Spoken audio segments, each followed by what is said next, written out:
American president Donald ട്രംപിന്റെ mother Mary an Trump സ്കോട്ട്ലൻഡിൽ ജനിച്ചു വളർന്ന ആളാണ്. ഇപ്പോൾ അദ്ദേഹം ഒരു 5 ഡേ ട്രിപ്പിനായി സ്കോട്ട്ലൻഡിൽ എത്തിയിരിക്കുന്നു. വാഷിംഗ്ടണിന്റെ കാലാവസ്ഥയിൽ നിന്നും ജെഫ്രി എപ്സ്റ്റീൻ സംബന്ധമായിട്ടുള്ള കോൺട്രവേഴ്സീസിൽ നിന്നുമുള്ള ഒരു രക്ഷപ്പെടലായിട്ടാണ് യുഎസ് മാധ്യമങ്ങൾ അദ്ദേഹത്തിന്റെ ഈ യാത്രയെ കാണുന്നത്. എന്നാൽ വൈറ്റ് ഹൗസ് പറയുന്നത് ഇതൊരു വർക്കിംഗ് വിസിറ്റ് ആണെന്നാണ്. ട്രംപ് ഞായറാഴ്ച European Union chief Ursula von der ലെയനുമായി വ്യാപാര ചർച്ചകൾ നടത്താനും തിങ്കളാഴ്ച ബ്രിട്ടീഷ് പ്രൈം മിനിസ്റ്റർ കെയർ സ്റ്റാമറുമായി കൂടിക്കാഴ്ച നടത്താനും തീരുമാനിച്ചിട്ടുണ്ട്. എന്നാൽ അദ്ദേഹം മോസ്റ്റ് ഓഫ് ദി ടൈം തന്റെ ഗോൾഫ് റിസോർട്ടുകളിൽ സ്പെൻഡ് ചെയ്യുമെന്നാണ് എല്ലാവരും പ്രതീക്ഷിക്കുന്നത്. അദ്ദേഹത്തിന്റെ ഒന്നാമത്തെ ഗോൾഫ് കോഴ്സിന്റെ പേര് ട്രംപ് ടേൺബറി എന്നാണ്. രണ്ടാമത്തതിന്റെ പേര് ട്രംപ് ഇന്റർനാഷണൽ. അത് മാത്രമല്ല, വരുന്ന ട്യൂസ്ഡേ അദ്ദേഹം പുതിയതായൊരു 18 ഹോൾ ഗോൾഫ് കോഴ്സ് തുടങ്ങുന്നു. അത് ആബർഡീൻ ഷെയർ എന്ന പ്ലേസിലാണ്. അതിന്റെ dedication and ribbon cutting ceremony Tuesday ആണ് നടത്താനിരിക്കുന്നത്. ഈ പുതിയ ഗോൾഫ് കോഴ്സിന്റെ പേര് മക്ലോയിഡ് കോഴ്സ് എന്നാണ്.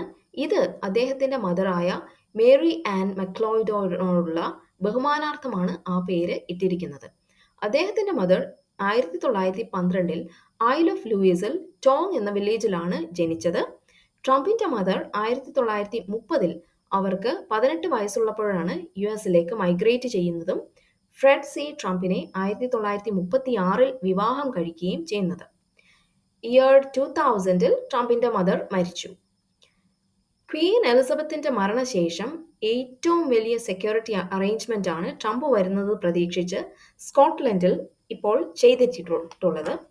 എന്നാൽ സ്കോട്ട്ലൻഡിലെ ജനങ്ങൾക്ക് അദ്ദേഹത്തോട് വലിയ താല്പര്യമില്ല.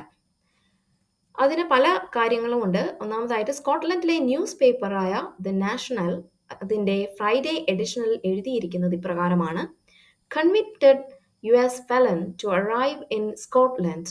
അതായത് ശിക്ഷിക്കപ്പെട്ട യുഎസ് കുറ്റവാളി സ്കോട്ട്ലൻഡിൽ എത്തും. സ്കോട്ട്ലൻഡിൽ ഒരു ഗ്രൂപ്പുണ്ട്. ഗ്രൂപ്പിന്റെ പേര് സ്റ്റോപ്പ് ട്രംപ് സ്കോട്ട്ലൻഡ്. ഈ ഗ്രൂപ്പ് ഫെസ്റ്റിവൽ ഓഫ് റെസിസ്റ്റൻസ് എന്ന പേരിൽ ആബർഡീനിലും എഡിൻബർഗിൽ യുഎസ് കോൺസുലേറ്റിന്റെ പുറത്ത് വെച്ചും പ്രൊട്ടസ്റ്റുകളൊക്കെ നടത്തി. എന്തിനാണ് സ്കോട്ട്ലൻഡുകാർ ട്രംപിനെതിരെ പ്രൊട്ടസ്റ്റ് ചെയ്യുന്നത് എന്ന് നോക്കാം.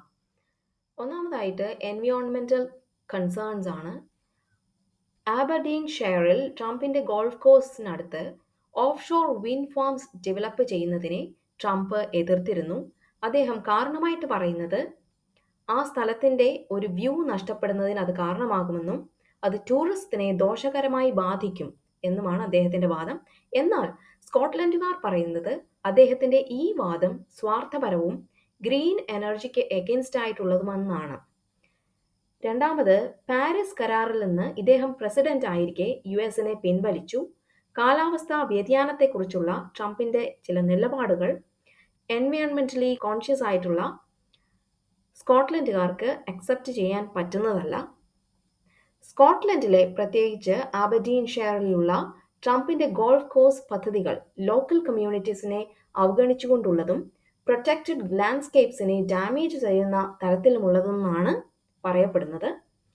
റിസോർട്ട് എക്സ്പാൻഷനായിട്ട് അവിടെയുള്ള ഹോം ഓണേഴ്സിനോട് അവരുടെ ലാൻഡ് വിൽക്കണമെന്ന് പറഞ്ഞ് ട്രംപ് ഓർഗനൈസേഷൻ അവർക്ക് മേൽ സമ്മർദ്ദം ചെലുത്തുന്നു എന്നാണ് പ്രദേശവാസികളും പ്രവർത്തകരും ആരോപിക്കുന്നത്. അദ്ദേഹത്തിന്റെ policies related to immigration, race, women's rights, overall leadership style ഇതിനൊക്കെ എഗൻസ്റ്റ് ആയിട്ടാണ് ഈ പ്രൊട്ടസ്റ്റുകൾ നടത്തപ്പെടുന്നത്.